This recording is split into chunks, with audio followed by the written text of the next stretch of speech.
Oi para você que está nos assistindo, como é bom ter a sua presença aqui para mais uma aula. Hoje a nossa aula é sobre a esperança como âncora espiritual. Na última aula falamos sobre a gratidão e na próxima aula eu acredito vamos falar sobre a oração como base da espiritualidade. Mas nessa aula, antes de trabalharmos isso da oração, eu quero trabalhar sobre a questão da esperança. Você aprendeu na última aula sobre a importância de ser grato, mas aqui eu quero te mostrar sobre a esperança, a importância dela como uma âncora ali espiritual realmente. Então, pegue sua Bíblia, pegue o seu caderno, não importa onde você esteja anotando, se você está assistindo na sua televisão, talvez, no seu carro, dá uma pausa, mas preste muita atenção porque eu acredito que existem coisas aqui que vão ser essenciais para a sua vida cristã. Amém? Então vamos lá. Entre as virtudes cristãs fundamentais ali, fé, amor e esperança, a esperança é muitas vezes a menos compreendida. Entre aspas, é muito fácil de entendermos o que é fé, o que é amor, e muitas vezes entendemos isso com certa facilidade. E é muito fácil talvez de compreendermos isso. Mas muitas vezes a esperança ela é um pouco menos compreendida, embora seja uma das mais poderosas. Em um mundo marcado aqui por incertezas, por desilusões, por crises constantes, a esperança se torna mais do que um sentimento. Ela é uma âncora da alma firme e segura que nos prende à fidelidade de Deus. Hebreus, no capítulo 6, versículo 19, diz: temos essa esperança como âncora da alma, firme e segura, a qual adentra o santuário interior por trás do véu. No pensamento reformado, a esperança está profundamente conectada à soberania de Deus.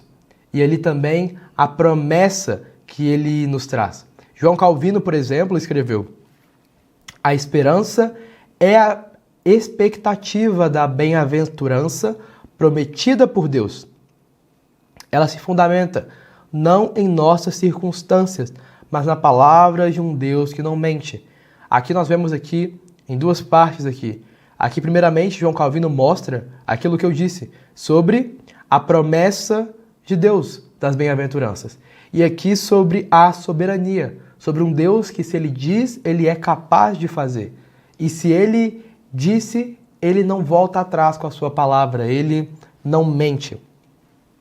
A esperança cristã não é otimista por natureza, mas confiante por convicção. Ela não se apoia no que vemos, mas ela se apoia no que Deus disse, na palavra que saiu da boca dele.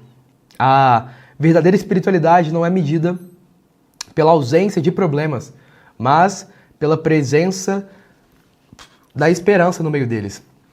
Existia, e aqui você talvez se lembre disso, existia uma teologia na época ali de Jesus, que se a pessoa estava passando por algum problema, como é que eu posso dizer, de saúde, uma lepra, algo do tipo, era porque ela pecou, ou talvez seus descendentes pecaram, ou algo do tipo.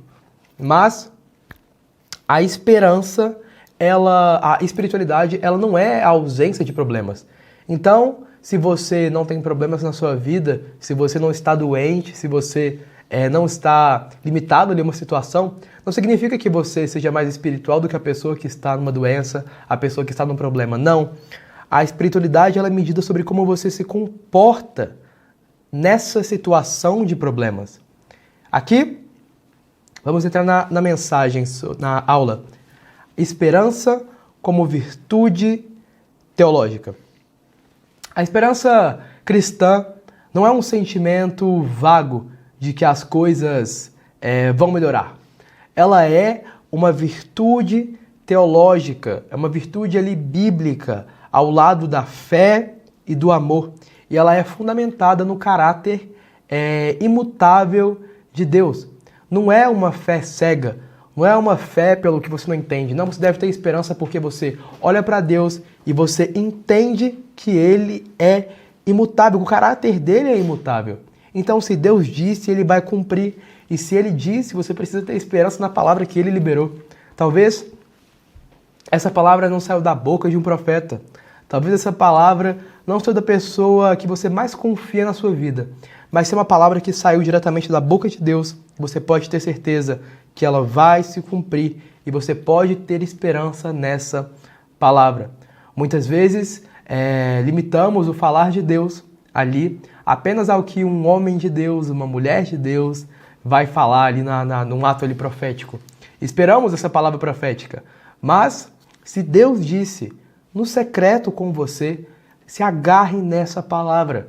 Não espera uma outra pessoa vir ali ter que confirmar isso para você ter esperança. Não, a sua esperança deve estar firmada na palavra de Deus, porque nós cremos num Deus que não muda, amém?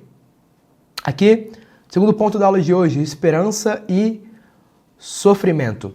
A verdadeira esperança cristã, ela não ignora o sofrimento. Ela caminha dentro dele com os olhos fixos em Deus. A Bíblia não nos promete uma vida sem dor, mas revela que o sofrimento, quando atravessado em fé, produz frutos eternos e um dos principais frutos é a esperança. Romanos, no capítulo 5, aqui Paulo escrevendo, no versículo 3 e 4, ele vai dizer: nos gloriamos nas tribulações, porque sabemos que a tribulação produz perseverança. A perseverança, um caráter aprovado. E o caráter aprovado, esperança. Essa esperança não é um produto da ausência de lutas, mas do crescimento que vem por meio delas. Eu lembro de uma pregação com os jovens que ela é uma das pregações, se não me engano, o nome do livro de Spurgeon é O Bom Combate da Fé. E o nome da pregação ali era O Bom Soldado de Cristo, que eu estava pregando. E eu estava falando exatamente isso, sobre a questão de o bom soldado de Cristo, ele não é formado em um ambiente de paz. Na verdade, os melhores soldados, eles são formados em meio à guerra. Nós olhamos, talvez, para a nossa geração de cristãos, e quando voltamos para a Bíblia e nós vemos essa realidade de perseguição e a esperança que eles tinham, nós vemos o quanto eles eram fortes. E muitas vezes, talvez você já tenha feito essa pergunta, assim como eu, será que se nós estivéssemos vivendo aquela realidade, nós teríamos a mesma esperança? Essa esperança em meio ao sofrimento?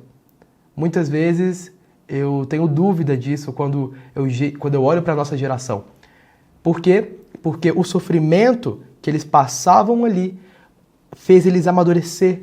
E ali naquele campo de treinamento, naquela guerra, criou-se bons soldados. E se você deseja ser um bom soldado de Cristo, eu sinto em lhe dizer que não tem como você fugir dos problemas, das tribulações. Mas quando as tribulações aparecer, é nela que nós nos gloriamos, porque elas produzem perseverança, um caráter aprovado e esperança. O bom soldado de Cristo não é formado em um ambiente de paz, mas de guerra. É ali nas guerras que se formam os melhores soldados, nas tribulações. Nós temos, por exemplo, sobre esperança, um exemplo de Abraão. Abraão ele é chamado de o pai da fé, não apenas porque creu, mas porque esperou contra a esperança. Ele não se apoiou na lógica humana, ele não se apoiou no que era possível, na ótica humana ou nas evidências visíveis, mas confiou em um Deus e na palavra que saiu de sua boca. Isso não é ingenuidade, isso não é uma fé cega, não. Abraão ouviu uma palavra que saiu da boca de Deus e ele, assim como nós, conhecemos esse Deus e sabemos que a palavra que sai de sua boca não volta atrás. Assim como Abraão, nós devemos ter essa esperança. Uma outra esperança aqui, um tipo de esperança, a esperança escatológica. Isso é algo muito evidente aqui na Bíblia. E essa A esperança cristã, ela não pode apenas estar limitada no que Deus pode fazer hoje, mas no que Ele prometeu cumprir plenamente na eternidade. Essa é a dimensão escatológica da esperança. O olhar que ultrapassa o presente se ancora no retorno glorioso de Cristo e na restauração de todas as coisas. Muitas vezes olhamos para o nosso mundo e vemos um mundo perdido, mas não podemos tirar os olhos e a esperança daquilo que Ele nos prometeu, que um dia Ele viria buscar a sua noiva, que um dia Ele viria buscar a sua igreja. Devemos ter essa esperança escatológica, essa esperança nos últimos dias, porque ela nos fortalece para perseverar. Muitas vezes esperamos Deus falar de uma forma audível, mas todas as promessas que Ele já nos fez está bem aqui. E essa que é a importância de você ler a Bíblia, de você conhecer a Bíblia, porque aqui nós vemos as promessas, as palavras que saíram da boca dele. E assim como ele disse que um dia voltaria para buscar a sua noiva, para nos buscar, nós precisamos ter esperança que essa palavra não voltará atrás, amém? Aqui chegamos no último ponto da aula de hoje: esperança e perseverança. A esperança bíblica, ela não é passiva, ela é a força que impulsiona a perseverança. Muitas vezes podemos achar que esperança, talvez na palavra que Deus liberou ali para a sua vida, talvez muitos receberam palavras como, por exemplo, você será um pregador incrível, você vai falar com multidões e tal. Mas temos a esperança de que isso vai se cumprir, uma falsa esperança, na verdade, porque a verdadeira esperança, a esperança bíblica, ela gera perseverança, ela impulsiona a perseverança. E muitas vezes, com uma esperança errada, nós acreditamos naquilo lá e esperamos sentados de braços cruzados, esperando essa promessa chegar. Não é isso que a Bíblia nos ensina. A Bíblia não nos ensina algo passivo, mas que vai trazer consigo uma ação de perseverança.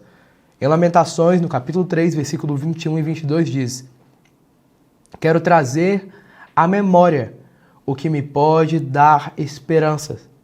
As misericórdias do Senhor são a causa de não sermos consumidos.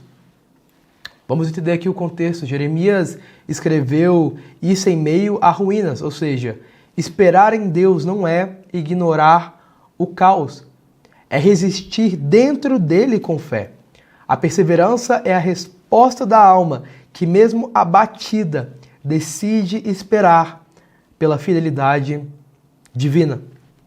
Paulo, ali em Romanos, capítulo 12, versículo 12, diz: alegrem-se na esperança, sejam pacientes na tribulação e perseverem na oração. Então, entenda, se Deus liberou uma palavra para a sua vida, a verdadeira esperança é aquela que vai resultar em uma perseverança.